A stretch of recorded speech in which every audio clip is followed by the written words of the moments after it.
मुजफ्फराबाद नुमाइंदा the voice of UK Muslim confer नजरियाती सरहदों की आमीन ही सारी कौम बहादुर अफवाज के शाना बशाना खड़ी है। साबिक वजीर आजम सरदार एटक खान पाक फौज जिंदाबाद रैली के शरका से खिताब। अफवाज पाकिस्तान के खिलाफ अंदरूनी और बैरूनी तौर पर साजिशें हुई, घर के अंदर भी साजिश हुई, बाहर भी साजिश हुई। 9 मई के वाक़ात बहुत दिलखराश है, बहुत अफसोसनाक है, बहुत तकलीफ दे है, बहुत काबिल मुज़म्मत है। और मैं समझता हूँ कि नाकाबिले माफी जुर्म का इर्तिकाब किया है कुछ लोगों ने। किसने किया किसने नहीं किया मैं को फतवा नहीं देता। मैं तो ये बात कहता हूँ कि पाकिस्तान के मौजूदा हालात की जिम्मेदारी सारे के सारे स्टेक होल्डर्स के ऊपर मौजूद है। इसमें कोई आदमी बरीउस जिम्मा नहीं है, कोई जमात, कोई लीडर, कोई इदारा, कोई हुकूमत बरीउस जिम्मा नहीं है। ये मुख्तलिफ औकात में किए गए गलत फैसलों का नतीजा है कि आज पाकिस्तान के अंदर ये सूरत हाल पैदा हुई है।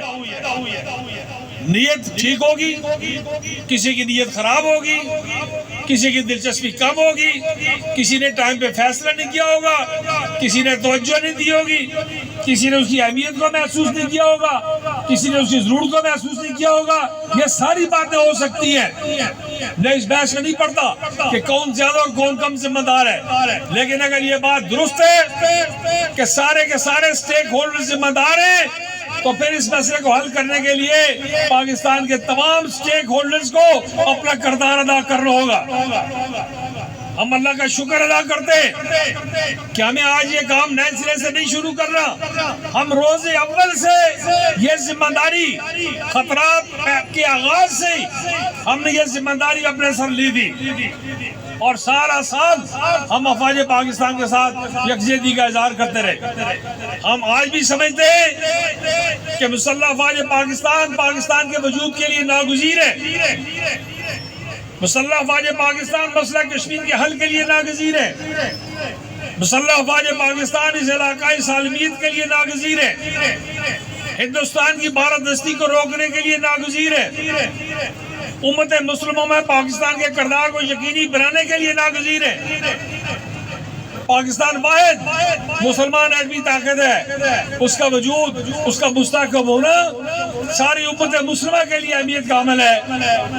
और मैं एक सियासी कारकुन होने के नाते पूरे शरह सदर के साथ, पूरे इत्मीनान कल्ब के साथ मैं मुस्तहकम जमहूरियत पर भी यकीन रखता हूँ। मैं एक मुनसफ अदलिया पर भी यकीन रखता हूँ। मैं एक बावकार पार्लियामेंट पर भी यकीन रखता हूँ। मैं एक अहल इंतजामिया पर भी यकीन रखता हूँ। लेकिन मैं पूरे शरह सदर के साथ ये कहता हूँ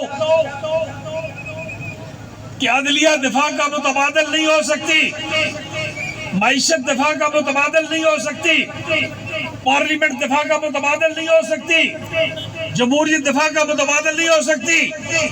और अगर दिफा मजबूत है और ताकतवर है तो जमहूरियत भी बचाई जा सकती है, मईशत भी बचाई जा सकती है, पार्लियामेंट भी बचाई जा सकती है, अदलिया भी बचाई जा सकती है।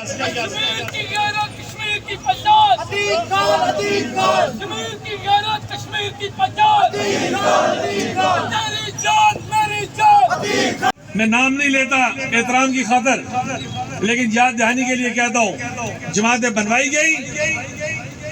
सोरवर्दी साहब और मोहम्मद अली साहब के जमाने में जमातें बनवाई गई, ज़ियाउल हक साहब के जमाने में जमातें बनवाई गई, भुट्टो साहब के जमाने में जमातें बनवाई गई। ये जमातें मुख्तलिफ औकात में बाकायदा बनवाई जाती रही, लेकिन आपने देखा कि उनमें से कितनी जमातें आज नक्शे पर मौजूद है।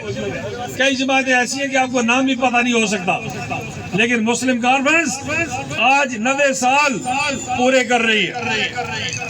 और फिर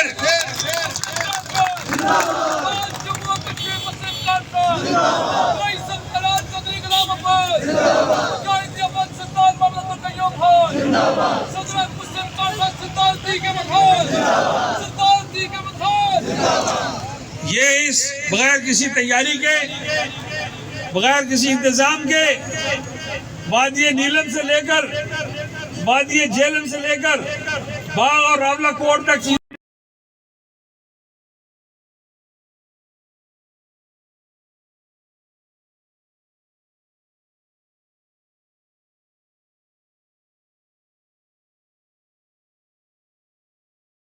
इंतजाम पूछते हैं, गाड़ियाँ पूछते हैं, झंडों के लिए पैसे पूछते हैं, सारी खाने पीने के इंतजाम देखते हैं, सोशल मीडिया के इंतजाम का पहले तैयारी करते हैं। लेकिन अल्लाह के फजल से मुस्लिम कॉन्फ्रेंस को खुदा ने ये तौफीक दी है। और फिर